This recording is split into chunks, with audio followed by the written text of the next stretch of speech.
warahmatullahi wabarakatuh. Sekarang sama Bapak Dani, Bapak Irsad, sama lagi nih Pak Uda dan Pak Vito. Ini lagi ngapain nih Pak Dani?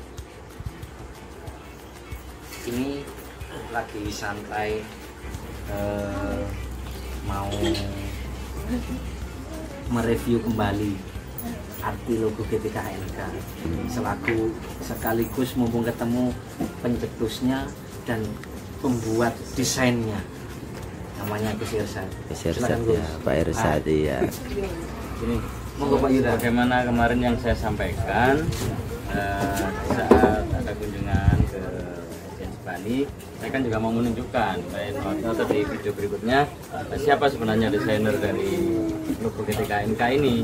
Nah inilah orangnya sekarang sudah ngumpul dengan saya, kebetulan lagi ngopi bareng, ini lagi nyantai. Ini namanya Pak Irsad ya. Namanya mirip dengan Bupati Kabupaten Pasuruan, cuman beda titik ya, beda sedikit lah. Beda.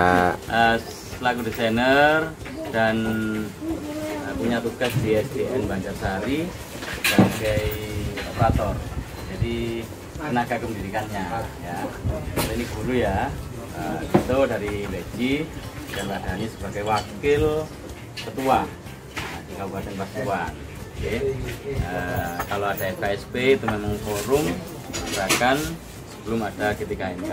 Kemudian setelah adanya GTKNK di Pasuruan memang kolaborasi menjadi satu, tetap ketua dan wakil tetap sekaligus personil yang lain menjadi satu. Jadi perlu saya kenalkan, memang inilah Pak Irsad sebagai desainer dari logo GTKNK yang sudah dipakai oleh se-Indonesia ya. Berarti beliau ini ya mungkin dari mana Pak Irsad bisa mungkin punya inspirasi dari mana dengan warna atau bentuk bulatnya itu, barangkali ada masukan atau sebenarnya inspirasinya bukan dari saya, apa ya, saya cuma menggoreskan dari pemikiran ketua, dari pemikiran Pak Uda ya. Jadi mengenai arti silakan ditanyakan. Nah, sebenarnya terkait logo ini sederhana, kita tidak banyak warna-warni di dalamnya ya, cuman warna dasar sudah putih, kemudian hijau, hitam, cukup itu ya. Nah, tiga warna itu. Jadi memang kita tidak terlalu muluk-muluk ya, seperti apa, yang penting ini adalah sebagai nomor satu untuk teman-teman honorer. Nah, dari itu yang jelas kita perlu melakukan warna putih, memang kita ambil sebagai bentuk kesucian dari, dan tentu dari ini kita masing-masing sebagai individu, khususnya teman-teman anggota ini ya, harus punya kejernihan hati masing-masing di dalam melangkah, tentunya di dalam berjuang ini. Nah, kemudian warna hijau juga bisa kita artikan dengan simbol alam, memang merupakan simbol kehidupan, kesuburan, keamanan dalam lingkungan ya. Jadi paling tidak kita garis bawahi kesuburan, melambangkan kemakmuran lah nanti juga. Dan harapan dari perjuangan ini, manakala sudah berhasil, setidaknya itu akan mengangkat kehidupan teman-teman dari honorer yang mungkin boleh dikatakan gajinya sangat pas-pasan, bahkan sangat jauh dari kelayakan hidup. Nah, dengan adanya tujuan sudah tercapai, nanti arahnya ke Kepres, maka dari itu tidak-tidaknya itu menjadi tujuan. Memang orang di saat mau mengabdikan diri di suatu lembaga, di sekolah, otomatis punya harapan ingin jadi PNS kan gitu. Tidak sekedar kita ini sebatas mengabdikan diri, tetap bagaimana juga orang punya tujuan. Nah, maka dari itu ini yang diperjuangkan supaya kehidupan ini benar-benar layak, seimbang dari tugas yang diampuh, tugas yang dilaksanakan di lapangan dengan begitu beratnya, banyak tuntutan yang harus dilaksanakan. Harapan juga kiranya dapat imbal balik dari pemerintah ini dengan pengangkatan PNS tersebut, maka akan ada kelayakan hidup dari honor yang diterima, seperti itu. Nah, itu untuk warna hijau. Kemudian terkait warna hitam, ini juga menunjukkan sifat netral, sehingga mudah dipadukan dengan warna lain. Harapan kami tentunya GTKNK ini bisa disatukan para guru dan tenaga kependidikan ini senusantara dari warna hitam yang bisa dipadukan dengan warna lain. Artinya kita ini bisa membaur satu sama lain. Tidak cuma guru harus konsentrasi dengan guru saja, tapi di lapangan nyatanya kita ini membutuhkan tenaga kependidikan, tidak lepas dari itu. Apalagi sekarang masa online seperti ini, maka yang begitu berperan adalah para teman-teman operator ini, tenaga pendidikan ini, sekaligus tenaga pendidikan yang lain tentunya, seperti itu. Jadi bisa membaur satu sama lain, satu kesatuan yang kiranya nanti bisa menjadi perpaduan melaksanakan tugas bersama, seperti itu. Kemudian juga ada bentuk ya, dari warna sekarang kita urut dari lingkaran. Lingkaran melambangkan konsentrasi, ketepatan target, juga bersifat melindungi. Artinya konsentrasi ini memang kita butuh konsentrasi penuh dalam perjuangan ini. Nggak boleh kita ini seenaknya, punya arah tujuan yang jelas ya. Jadi dalam perjuangan konsentrasi kita memang arahnya ke kepres PNS usia 35 tahun ke atas, sekaligus mengakomodir teman-teman yang usia di bawah 35 tahun. Konsentrasinya adalah untuk mendapatkan honor minimal sesuai dengan UMK, seperti itu ya.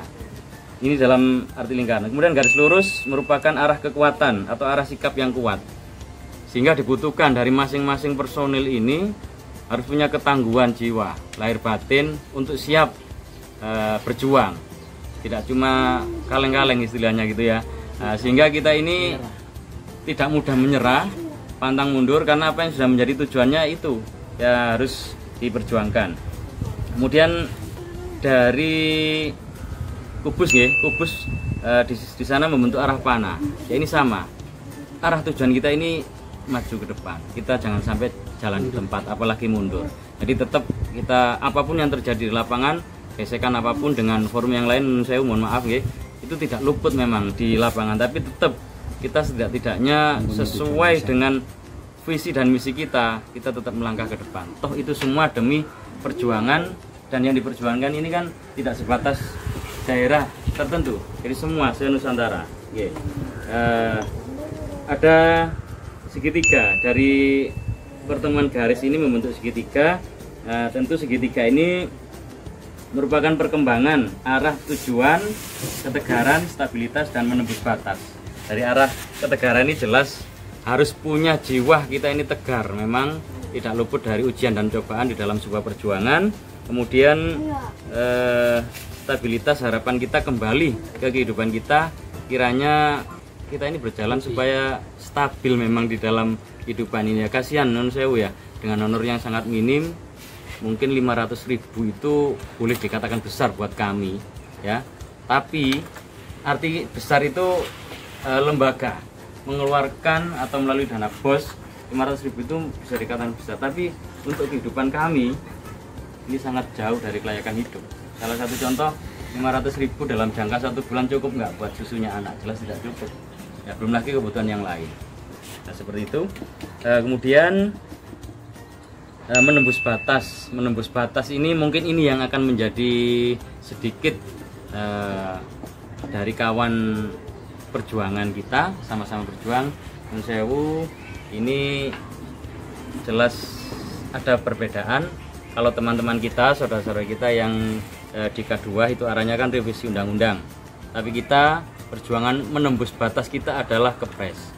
Mungkin orang menganggap ini adalah jalan tol, kok yang berjuang sudah ada di depan ini, teman-teman K2 ini sudah melalui prosesnya, tapi kita ini seakan-akan baru datang, tapi arahnya langsung ke kepres. Tapi walaupun kepres yang kita minta adalah itu pun sesuai dengan apa yang sudah dialami oleh teman-teman saudara kita di bidan, perawat, juga dokter ya.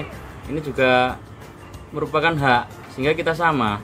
Hak ini kita minta ke presiden karena memang terkait usia 35 tahun ke atas yang sudah tidak memungkinkan untuk ikut tes CPNS. Jadi ya apa salahnya kita pakai jalan tol untuk ambil jalur kepres. Maka inilah arah maksud membentuk panah itu adalah menembus batas. Ini yang saya maksud. Kemudian juga ada bintang yang juga tidak kita lupakan. Ini merupakan sebuah cahaya yang dipancarkan tentu oleh Tuhan Yang Maha Esa.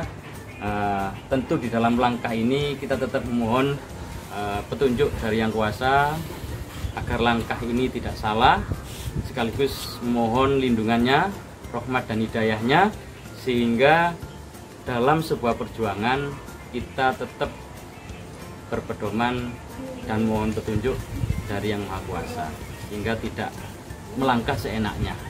Secara lahiriah kita laksanakan, secara batiniah juga kita laksanakan, hingga kita tetap dalam naungan, dalam lindungan Yang Maha Kuasa. Jadi langkah ini biar terarah.